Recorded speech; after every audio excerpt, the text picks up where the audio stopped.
चलिए तो आज की इस वीडियो में हम लोग भौतिक रसायन फिजिकल केमिस्ट्री का चौथा चैप्टर शुरू कर रहे हैं, रासायनिक बलगतिकी केमिकल काइनेटिक्स, जो क्लास 12 का है। तो क्लास 12 का जो फिजिकल केमिस्ट्री है इसका हम लोग 3 चैप्टर ऑलरेडी ख़त्म कर चुके हैं।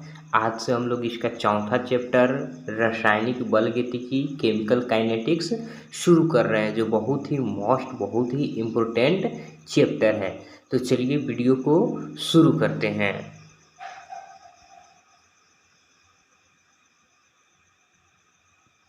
तो चलिए यहाँ पे रासायनिक बलगतिकी केमिकल काइनेटिक्स। तो चलिए सबसे पहले हम लोग ये देख लेते हैं रासायनिक बलगतिकी जो चैप्टर है, इस चैप्टर के अंदर हम लोग को कौन कौन से टॉपिक जो है पढ़ने को मिलेगा। तो चलिए उस टॉपिक को हम लोग सबसे पहले चेक कर लेते हैं कि कौन कौन सा टॉपिक है जो इस चैप्टर के अंदर हम लोगों को पढ़ना है।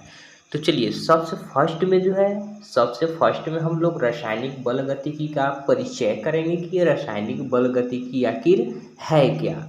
उसके बाद इसमें रासायनिक अभिक्रिया पढ़ेंगे, उसके बाद रासायनिक अभिक्रिया वेग पढ़ेंगे, उसके बाद रासायनिक अभिक्रिया वेग को प्रभावित करने वाले कारक पढ़ेंगे कि रासायनिक अभिक्रिया वेग को कौन कौन से ऐसे कारक है जो प्रभावित कर सकते हैं।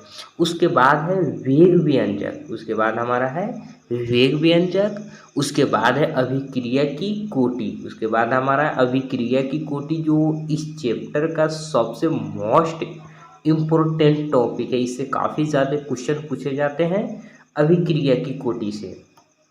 तो ये जो हमारा चैप्टर है रासायनिक बलगतिकी, तो इस चैप्टर का जो सबसे मोस्ट इम्पोर्टेंट जो टॉपिक है वह हमारा टॉपिक होगा अभिक्रिया की कोटि, ऑर्डर ऑफ रिएक्शन। आगे जो हम लोग को पढ़ना है वो है अभिक्रिया की आणविकता, वो है हमारा अभिक्रिया की आणविकता। उसके बाद है हमारा रासायनिक अभिक्रिया का संघट्ट सिद्धांत, रासायनिक अभिक्रिया का संघट्ट सिद्धांत। तो रासायनिक बलगतिकी जो चैप्टर है उसमें इतने सारे जो क्वेश्चन है इतने सारे जो टॉपिक है इसको हम लोग को पढ़ना है। इसके अलावे भी छोटा मोटा जो टॉपिक है, इसके अलावे भी छोटा मोटा टॉपिक है जो वो आते रहेंगे, ठीक है। तो इतने सारे जो है आज हम लोग ये देखें रासायनिक बलगतिकी जो है इसमें हम लोग को कौन कौन से टॉपिक को पढ़ना है। अब चलिए अब आगे जो इसमें देख लेते हैं हम लोग रासायनिक बलगतिकी का जो परिचय है, परिचय को देख लेते हैं कि रासायनिक बलगतिकी क्या है। तो चलिए यहाँ पे रासायनिक यानी केमिकल बलगतिकी काइनेटिक्स। तो यहाँ पर जो रासायनिक है, रासायनिक का इसमें मतलब होता है रासायनिक अभिक्रिया, केमिकल रिएक्शन, कोई भी रासायनिक अभिक्रिया केमिकल रिएक्शन। और यहाँ पर जो बलगतिकी है, बलगतिकी का मतलब होता है गति या वेग, या इसे हम लोग दर भी कहते हैं। यहाँ पे जो बलगतिकी है, बलगतिकी का मतलब होता है गति या वेग या दर, अर्थात रासायनिक अभिक्रिया का गति या वेग के बारे में हम लोग अध्ययन करेंगे इस चैप्टर में। ये जो चैप्टर है इस चैप्टर में हम लोग रासायनिक अभिक्रिया का गति जो होता है, वेग होता है, उस चीज़ के बारे में हम लोग पढ़ने वाले हैं। अर्थात कोई भी केमिकल रिएक्शन से, अर्थात कोई भी केमिकल सब्सटेंस ले लेते हैं, कोई भी रासायनिक पदार्थ ले लेते हैं, उस रासायनिक पदार्थ का अगर हम लोग कोई उत्पाद बना रहे हैं, कोई नया पदार्थ का निर्माण कर रहे हैं, तो उस पदार्थ के निर्माण में कितना वेग होना चाहिए, कितना गति होना चाहिए, उस चीज़ के बारे में हम लोग इस चैप्टर में अध्ययन करेंगे रासायनिक बलगतिकी के अंदर।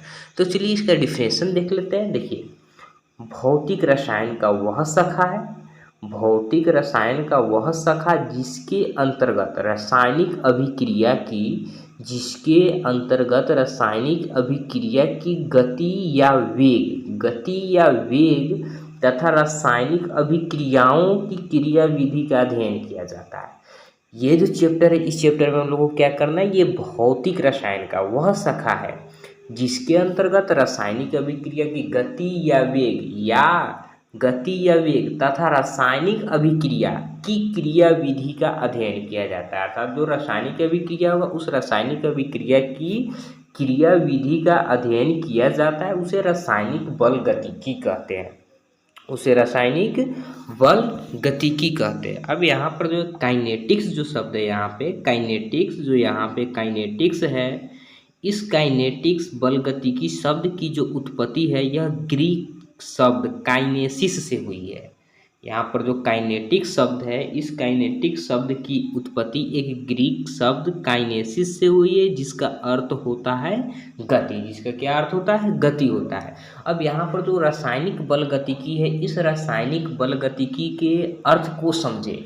ये जो चैप्टर है रासायनिक बल गतिकी हमारा, ये जो हमारा रासायनिक बल गतिकी चैप्टर है, ये इंडस्ट्रियल व्यू से पढ़ते हैं हम लोग। ये इंडस्ट्रियल व्यू से पढ़ते हैं, इसमें प्रायोगिक ज़्यादा है, इसमें एक्सपेरिमेंटल ज़्यादा है, अर्थात इसमें हम लोग एक्सपेरिमेंट करने वाले चीज़ ज़्यादा है। इसको हम लोग इंडस्ट्रियल व्यू से पढ़ते हैं। जैसे इसमें रासायनिक अभिक्रिया का गति के बारे में हम लोग को पढ़ना है। जैसे कोई भी केमिकल सब्सटेंस ले लेते हैं, रासायनिक पदार्थ ले लेते हैं, उसका निर्माण करना है, उसका हम लोग उस रासायनिक पदार्थ का मैन्युफैक्चरिंग कर रहे हैं, बना रहे हैं, तो उसका जो वेग है, उसका जो वेग है, जो गति है, उसके गति को हम अपने अनुसार से कंट्रोल कर सकते हैं। या तो हम लोग ज़्यादा कर सकते हैं, जो हम लोग मैन्युफैक्चरिंग कर रहे हैं, जो पदार्थ बना रहे हैं, उस पदार्थ के निर्माण को या तो जल्दी जल्दी बना सकते हैं, या तो उसे हम लोग धीरे धीरे कर सकते हैं, स्लो कर सकते हैं।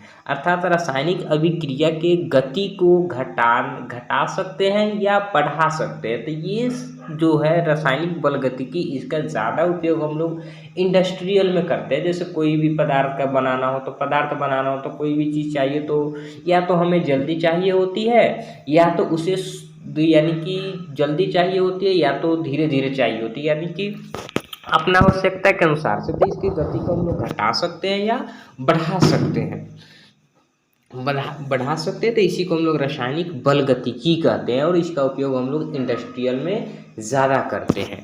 अब यहाँ पे ये रासायनिक बल गतिकी का जो परिचय था, ये रासायनिक बल गतिकी का परिचय खत्म हो गया। अब थोड़ा बहुत हम लोग रासायनिक अभिक्रिया देख लेते हैं कि रासायनिक अभिक्रिया जो है इस चैप्टर में किस प्रकार के रासायनिक अभिक्रिया को पढ़ना है।